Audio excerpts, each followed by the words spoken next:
Hi, എല്ലാവരും സുഖമായിട്ടിരിക്കുന്നു. നമുക്കിന്ന് പുട്ട് എങ്ങനെയാണ് ഉണ്ടാക്കുന്നതെന്ന് നോക്കാം. പുട്ടൊക്കെ ഉണ്ടാക്കാൻ എല്ലാവർക്കും അറിയാം എന്നല്ലേ ഞങ്ങൾ വിചാരിക്കുന്നത്. ഓരോരുത്തർക്കും ഓരോ കുക്കിംഗ് സ്റ്റൈലുണ്ട്. ഓരോരുത്തരും വേറെ വേറെ രീതിയിലായിരിക്കും ഒരേ സാധനം തന്നെ ഉണ്ടാക്കുക. എല്ലാവരും സെയിം പോലെയല്ലല്ലോ ആക്കുന്നത്. ഒരു ഡിഷ് ഉണ്ടാക്കാൻ വേണ്ടിയിട്ട് ഈ സ്റ്റെപ്പ് മാത്രം ഫോളോ ചെയ്തെങ്കിലേ അതൊക്കെ ഉണ്ടാക്കാൻ പറ്റൂ എന്നൊന്നുമില്ല. അതുകൊണ്ട് ഓരോരുത്തരും ഓരോ രീതിയിലാക്കുക. അപ്പം ഞാൻ എങ്ങനെയാണ് ഇന്ന് പുട്ടുണ്ടാക്കുന്നതെന്ന് കാണിച്ചു തരാം. ആദ്യം നമുക്ക് തേങ്ങ ചിരണ്ടി എടുക്കണം. നമ്മളിവിടെ ഒരു 2 പേർക്കുള്ള പുട്ടാണ് ആക്കുക. പിന്നെ കൊച്ചുള്ളത് നമ്മൾ കുറച്ചേ കഴിക്കത്തുള്ളൂ. തേങ്ങ ചിരണ്ടിയതിന് ശേഷം നമുക്കൊരു പാത്രത്തിലോട്ട് അരിപ്പൊടി എടുക്കാം. ഞാൻ സാധാരണ പുട്ടുപൊടി എടുക്കാറില്ല. അതുകൊണ്ടാക്കി കഴിയുമ്പോൾ നമ്മളിങ്ങനെ റവേൻ്റെ തരി പോലെ ഉണ്ടാവും. അതെനിക്കിഷ്ടമല്ല. അതുകൊണ്ട് അരിപ്പൊടിയാണ് എടുക്കാറ്. നമ്മുടെ ഇടിയപ്പം, അപ്പം അതൊക്കെ ഉണ്ടാക്കുന്ന അരിപ്പൊടി എടുത്താൽ നല്ലതായിരിക്കും. ഇതിപ്പം ഞാൻ ആഡ് ചെയ്യുന്നത് എന്നാന്ന് വെച്ചാൽ, ഉപ്പുമാവ് ഉണ്ടാക്കാൻ വേണ്ടിയിട്ട് അരിയുടെ കുറച്ച് റവ വാങ്ങിച്ചായിരുന്നു. പക്ഷെ അത് ഉപ്പുമാവാക്കിയിട്ട് ആർക്കും ഇഷ്ടപ്പെട്ടില്ല.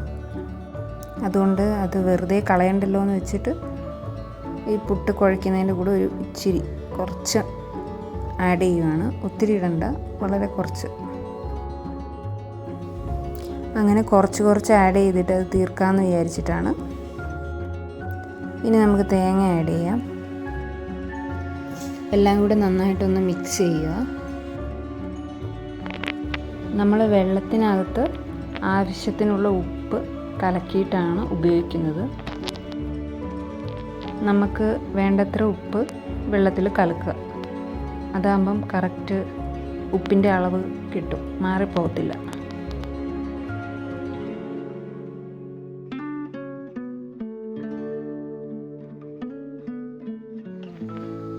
അതിനുശേഷം കുറേശ്ശെ വെള്ളം തളിച്ചിട്ട് പുട്ട് കുഴച്ചെടുക്കുക എന്ന് വെച്ചാൽ ഇങ്ങനെ പൊടിച്ച് എടുക്കുക.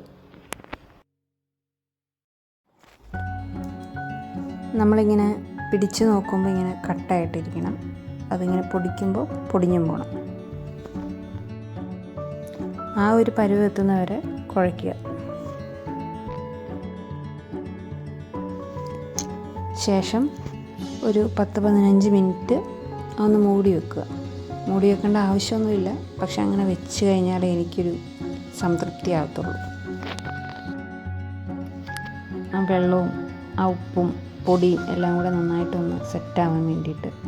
അങ്ങനെ ഞാനിങ്ങനെ വിചാരിക്കും, അങ്ങനെ ആവും, കുറച്ച് നേരം അങ്ങനെ വെച്ചുകൊണ്ടിരുന്നാൽ എന്ന്.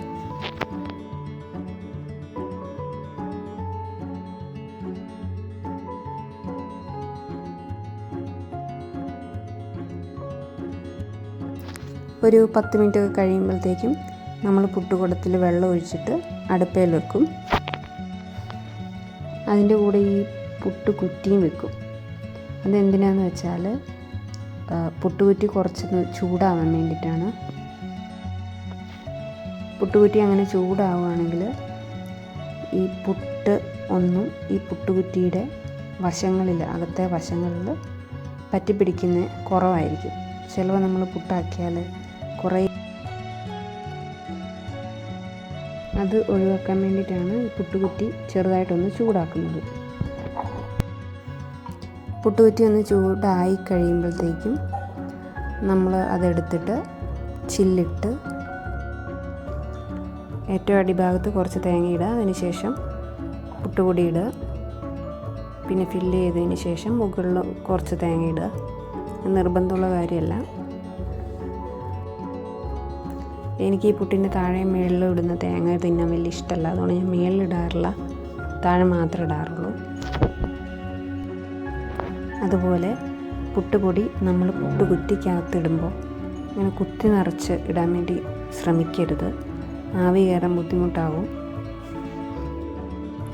ആവി വരാൻ തുടങ്ങിയതിന് ശേഷം ഒരു 5-10 മിനിറ്റ് തീ കുറച്ച് വേവിച്ചെടുക്കുക. എനിക്ക് ഫുഡൊക്കെ വളരെ നന്നായിട്ട് കുക്ക് ചെയ്ത് കഴിച്ചാലേ ശരിയാവത്തുള്ളൂ. നിങ്ങൾക്ക് ലേശം കിളി പോയതാണല്ലോ എന്ന് തോന്നുന്നുണ്ടാവും. സത്യമാണ്. ചില കാര്യങ്ങളൊക്കെ എനിക്ക് ചെയ്യുമ്പം കുറച്ച് കിളി പോയ പോലെ ചെയ്താലേ എനിക്കൊരു തൃപ്തിയാകത്തുള്ളൂ. ഇനി നമുക്ക് പുട്ട് കുറ്റിയെടുത്ത് പുട്ട് കുത്തിയിടാം. ഇതുപോലെ ഇങ്ങനെ സൈഡിലധികം പുട്ടുകുറ്റിയുടെ സൈഡിലൊന്നും അധികം പറ്റിപ്പിടിക്കത്തില്ല. ഇനി നല്ല മീൻകറിയുടെ കൂടെ കഴിക്കാം.